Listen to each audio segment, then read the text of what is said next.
إن الذين فرقوا دينهم وكانوا شيعا لست منهم في شيء إنما أمرهم إلى الله ثم ينبئهم بما كانوا يفعلون.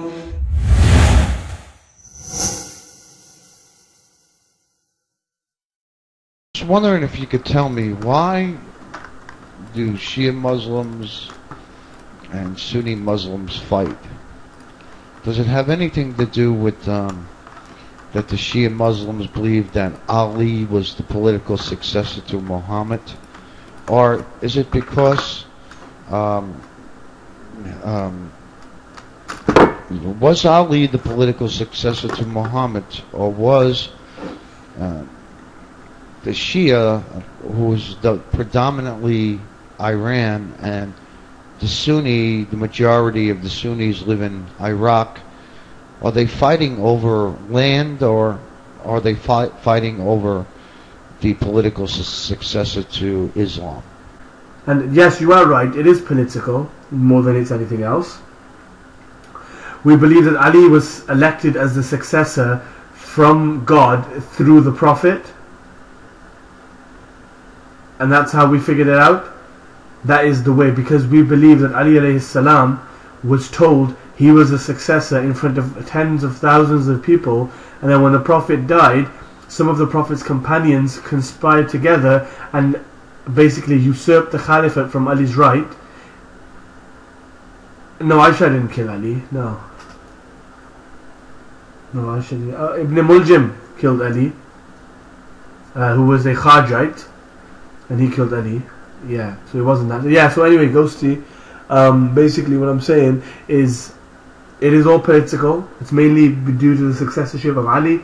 Certain companions didn't let the Prophet will get fulfilled. Mike, yours.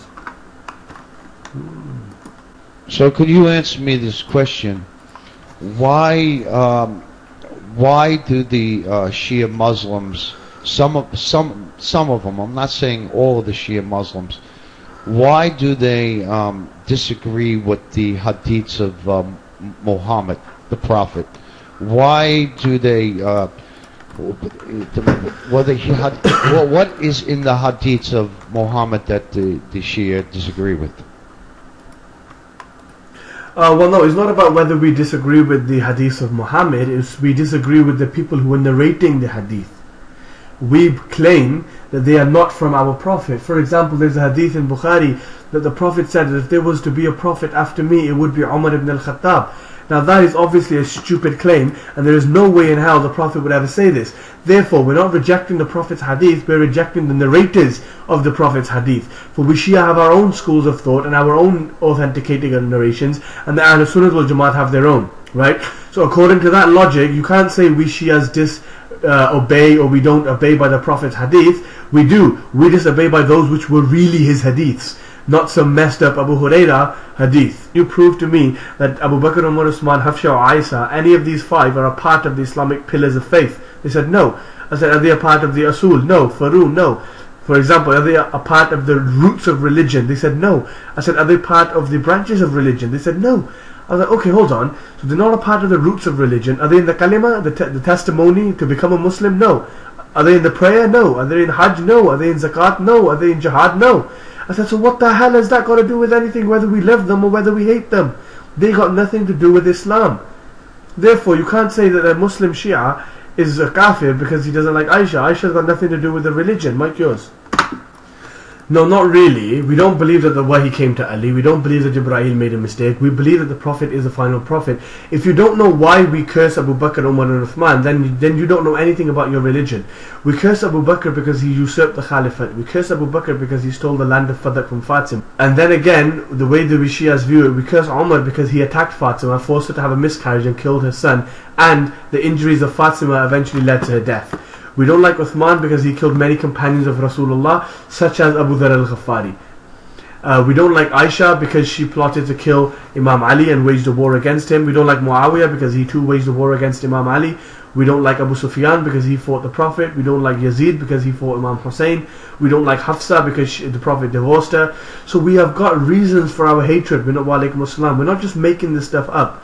If we curse somebody, the least you can do is at least question as to why. If Shiaism is right, so who has the most population? So you think, why Sunni isn't, why the Sunnis are the majority? Why Shia? Tell me why. Okay, that was the most stupidest question a human being can ask another human being. Why are the Christians more than the Muslims? Why are the atheists more than the Muslims? Does that mean that Christianity is correct? Does that mean that atheism is correct? Numbers don't mean shit. Okay? Numbers don't mean shit. Right? Besides, the Quran has said that the majority will go to hell. The majority of the Muslims will go to hell. So now, do me a favor. Tell me you're the majority. Please tell me you are the majority. So I can proudly present the verse and show you that the majority of the Muslims are going to go to hell. There's a hadith of the Prophet where he said that my ummah will split into 73 divisions. 72 will go to hell and only one will go to heaven. And this companion asked, Ya Rasulullah, what is that one? And the Prophet said, it is Ali and his Shia. Narrated in Sunni hadiths. It is Ali and his Shia. So therefore, if you're the majority, congratulations. I wish you people stay the majority. But the majority is going to go to hell. And using your logic, if the majority means right, then Christians are right, Islam is false. Okay, anyway, you say that mutta marriage is prostitution, but mutta marriage is in the Quran, Knight Rider. Mutta marriage is in the Quran in chapter 4 verse 24. And from those women whom you have benefited from, give them their appointed wages.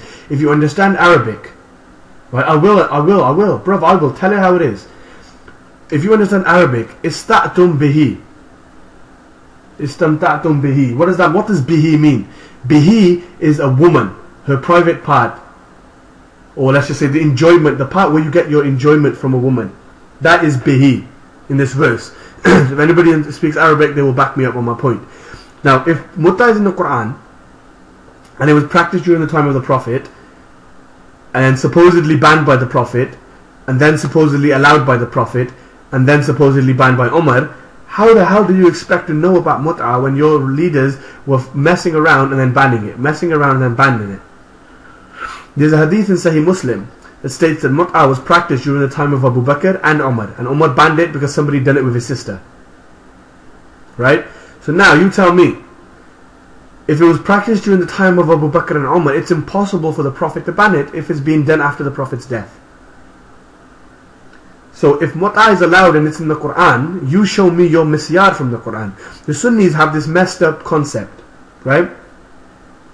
They believe that misyar is more of a travel sex.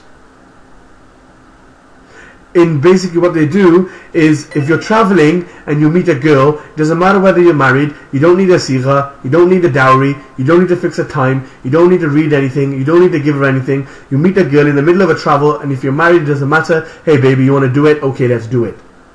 And that's it, they go and do it. That's misyar, right? Now, Rider, that is misyar, and whereas mut'ah has rules, it has regulations, it has a time period, it has stipulations. It actually says your mut'ah wife must be respected by you. You're not supposed to oppress or repress her. You're supposed to give her her freedom of right. You're supposed to fix a dowry. You're supposed to fix a time. You're supposed to fix, more of a legal contract that's binding. You're supposed to look after her, care for her, nurture her, love her, protect her while you're in the state of mut'ah. If you have children from her, she becomes your non-mahram, but you have to provide for the children until they're 16 or at the age where they're independent. So using all this, and then compare all of this to your Sunni misyar, which one is more like prostitution, my brother? Which one is more like prostitution? Mike, yours. Okay, no problem. Well, basically, the Prophet during his lifetime said many times that if there's anybody who will succeed me, it will be the first Muslim. Now, when the Prophet was told to invite his family to Islam, he said in front of all of his family, can you all hear me before I continue? Can I get a 1, please? Okay, thank you, check.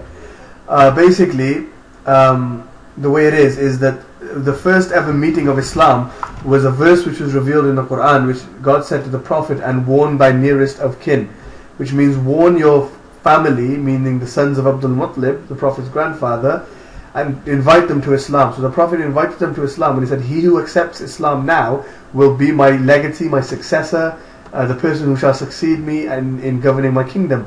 To which Ali ibn Abi Talib at the age of 13 stood up and said, Ya Rasulullah, I bring let's just say, I bring Iman, faith, on you and your prophethood and your God and the day of judgment, therefore I believe in your prophethood. And the Prophet said, Oh Ali, you are my successor. Then when the Prophet was migrating from Mecca to Medina in the midst of the night, he asked Ali to sleep in his bed. 10 or 13, it doesn't matter. I mean, but basically, let's say he was at a young age, okay? And then obviously when the Prophet was migrating, he asked Ali to sleep in his bed. Imam Ali did not say, Ya Rasulullah, will my life be saved? He said, Ya Rasulullah, will your life be saved? When the Prophet said yes, Ali alayhi salam, regardless for his own life, he slept in the bed of the Prophet. And that is when Allah revealed a verse in the Quran in chapter 2 verse 207, which is translated as, and they are those who sell themselves for the pleasure of Allah. Ali sold his nafs, his self. He put his life in danger. Why? So God would be pleased. Okay? Then the Prophet got to Medina. Imam Ali stayed behind for a couple of days, and then he went to Medina as well. And then basically the Prophet was creating bonds of brotherhood, right, Chuck? He was creating bonds of brotherhood. And within the Muhajirun and the Ansar, it is where the Prophet was making one brother from here and one brother from there, and he was patching them two together. So for example, he would take one person from the Muhajirun, and he would take one person from the Ansar, and he would say, you are his brother, you are his brother. Until Imam Ali was the only person who was left without a brother. So the Prophet said, Ya Ali, what's wrong? Imam Ali said, wait, everybody gets a brother, but I don't. To which the Prophet replied, Ya Ali, nobody here is worthy enough of being your brother. Therefore, I will be your brother. And that was another sign of inclining Ali to be the successor. How many verses were revealed for Imam Ali? 300 verses were revealed in the Quran in favor and honor of Imam Ali. 300 verses. Shaykh Al-Tusi and Alama Majlisi sat down and recollected all 300. And then basically, Chuck, if you can still hear me, just give me a 1. Because sometimes my mic just randomly stops working. Okay. And then basically there was a battle which is known as the Battle of Tabuk. The Prophet got 30,000... Alright, no problem, Ghosty, take care. The Prophet got 30,000 people ready, and he started marching to have a battle. And he said to Imam Ali, you're not going to go with me. To which Ali said, why not, Ya Rasulullah? I'm always with you in battles. He said, are you not pleased? Imam Ali said, with what? He said, Ya Ali, anta minni bimanzilati Haruna min Musa. Ya Ali, you hold that position and status to me as Aaron held with Moses. And Aaron was a successor of Moses. Therefore the Prophet was inclining that Ali is my successor. And this hadith has been narrated in Bukhari, Muslim, and all of the Sunni 6 Sahih. And then comes the last declaration of Ghadir. The Prophet basically went to Hajj, his final pilgrimage. And on the way back, Allah revealed a verse in the Quran in chapter 5 verse 67, which says, Bismillah ar-Rahman ar-Rahim, Ya ayyuhar Rasul, balligh ma unzila ilayka min rabbik wa in lam taf'al fama ballaghta risalata. O Muhammad, if you do not proclaim that message which Allah has revealed unto you, then you have not conveyed your message at all. To which the Prophet said, Man kuntu mawla fahadha aliyun mawla. If you take me as your master, you must take Ali as your master. Then Allah revealed a verse in the Quran in chapter 5 verse 3, which stated, Al-yawma akmaltu lakum deenakum wa atmamtu alaykum ni'mati wa raditu lakum al-islam ad-deena. This day I have perfected for you your religion and completed my favor upon you, and have chosen for you Islam as a religion.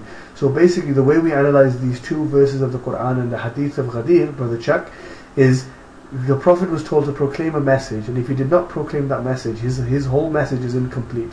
And what was that message? He said, Ali is to succeed me. And the moment the Prophet said this, God revealed another verse which says, your religion is complete today. Which means Ali, being the successor of the Prophet, is what completed today's religion. Because of Ali, Islam was perfected. It's because of Ali, the religion was perfected. It's because of Ali, the religion was completed. And then the Sunnis have the audacity to turn around and say, oh no, the Prophet didn't elect anyone. The Prophet didn't elect anyone. I'm thinking, oh my God, hold on. The Prophet, from his birth to his death of Imam Ali, has been exonerating Imam Ali so much that Imam Ali is this, Imam Ali is that. Yet you're saying that the Prophet did not